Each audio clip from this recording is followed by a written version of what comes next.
From Neville Goddard's 1970 lecture, God's Plan of Redemption. You did not begin in your mother's womb. You were in the beginning with God. You are God. And it was God who made the decision, who came down into this world called death, and assumed the weaknesses and the limitations of man. You will return to the being that you were prior to coming down. As the psalmist said, "Rouse thyself, why sleepest thou, O Lord? Awake, do not cast us off forever." It is God and man that is sleeping and dreaming this dream of life. Paul realized it, and he knew that while we are dreaming the dream of life, we could dream it as we would like to dream. If you ever discover yourself dreaming, you can either awake from the dream or control the dream. If you know you are dreaming, you can control it. I tell you, you are God dreaming this dream of life. You may not know you are. I'm telling you that you are. You can put it to the test, and no power in the world can stop it because there is no other power. Christ is the power of God and the wisdom of God. That power is buried in you. When you say, "I am," that's God. Now what are you assuming that you are? You can assume anything in this world, for the being assuming is God. Can you believe in the reality of your assumption? Can you believe that which at the moment your reason denies and your senses deny? Can you believe it? If you can believe it, no power in the world can stop it from objectifying in this world of ours, but no one. When you go to bed at night and you dream, you have a night dream, and a whole world comes to life. All kinds of characters come to life. You come to life, whether it is you or you as someone or something else, and you dream the night dream of life. But at some point, you wake up, or so you think you wake up. But maybe what you had was a dream within a dream. And maybe now you are dreaming, and realizing that maybe you're having a dream within a dream. Some people may start to stir to become awake. What is it that all these mystics, after all this time, continue to point at? That there is something more to wake to. A spiritual awakening, enlightenment, samadhi, whatever you want to call it. So if, as Neville says, you did not start in the womb, as many mystics say, we are truly birthless and deathless. We are only dreaming we are born and have all these experiences, and that we die. When you go to bed and have a night dream, don't all those experiences seem so real as well? Sometimes you don't want to wake because it's so lovely. Sometimes it just seems a reflection of the different stresses or different influences, especially right before bed, or something that you saw earlier that for some reason had a profound effect and impressed the subconscious mind. And of course, sometimes we have nightmares. We don't know where they came from. Sometimes they're so awful. And in a sense, isn't what we call reality, the wake dream, similar? At least consider the idea. Why would these mystics keep telling us this? Why does this truth keep coming back? That we are more than the body of mind. That the whole point of everything is beyond just what we call reality and appeasing desires after desires. What is it that people reach out to when they suffer so much? Or what is it that sometimes people encounter when they have near-death experiences or other paranormal experiences that show us there's something more? But what if we didn't have to wait for those experiences to happen, but the desire in us sprouted, and nothing could appease that hunger? Well, mystics say at some point, we will all have this hunger, and we will all wake back up into the same one brotherhood beyond words.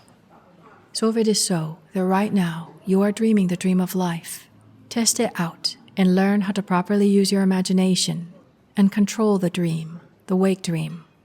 Whatever you experience now is whatever you've been assuming, usually unintentionally. Sometimes we're so close to what we assume, and over what feels like a long period, we don't even realize and feel one with the assumption. And these words are here to wake you, just like suffering can do to people if they don't get lost in being bitter. What is it that you want to assume instead? Can you assume it now?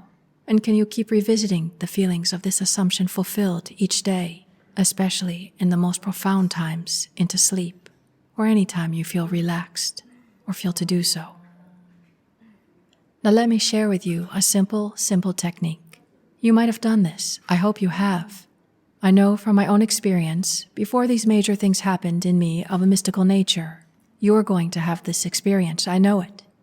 Have you ever closed your eyes, not forcefully, just simply closed them and turned your attention inward into your skull? And just wait. And after you have seen all the dark convolutions of the brain, they turn into a light.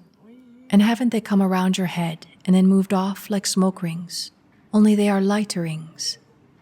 And you see this luminous golden light go off like light rings and rings of light going off. I'm sitting in the silence, and then this whole thing envelopes me. All golden liquid light. And then from here, Neville moves into the law, for this can prove to be the most fertile grounds for the seeds of manifestations to harvest. Thinking of a friend and what the friend would like in this world, I bring that friend before me, but his request or her request must conform to the golden rule. In other words, I will ask nothing of anyone that I would not ask for myself. If they ask me to hear that you are dead that they may inherit your wealth, I could not be the one to whom they should turn. Turn elsewhere, but don't come to me and ask me to hurt anyone for your personal gain. But ask me anything, and it's a simple matter. In the silence, just see is the most obvious thing in your world. These wonderful golden liquid circles that surround your head, and then they go off like someone blowing smoke rings. Only instead of smoke, they are made of golden liquid light. So send me your light and your truth, for we are told, you shall know the truth and the truth will make you free. In this light, for I am the light of the world. I will send now that thought on the light, and it cannot return unto me void, but it must accomplish that which I purpose and prosper. So try this simple technique that Neville is telling of. Gently close your eyes and turn your attention inward into your skull and wait. After the dark shadows pass, you may start to see light, even golden light rings like Neville saw. And in this liquid golden light, assume whatever you wish for yourself or another, always keeping in mind to do the loving thing. Don't imagine anything that you wouldn't want imagined for yourself. So what is it that you want to hear for yourself or for another? Close your eyes and sit in the darkness, and whether lights or golden rings of lights appear, hear the good news for yourself or for another. Hear the congratulations and or the gratitude for the assumption in a wonderful way, now a fact.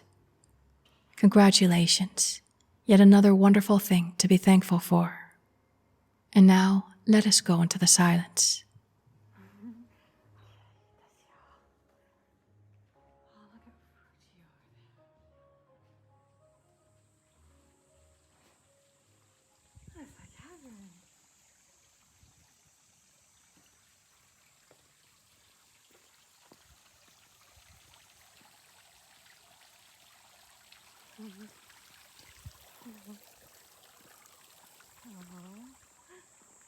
Good.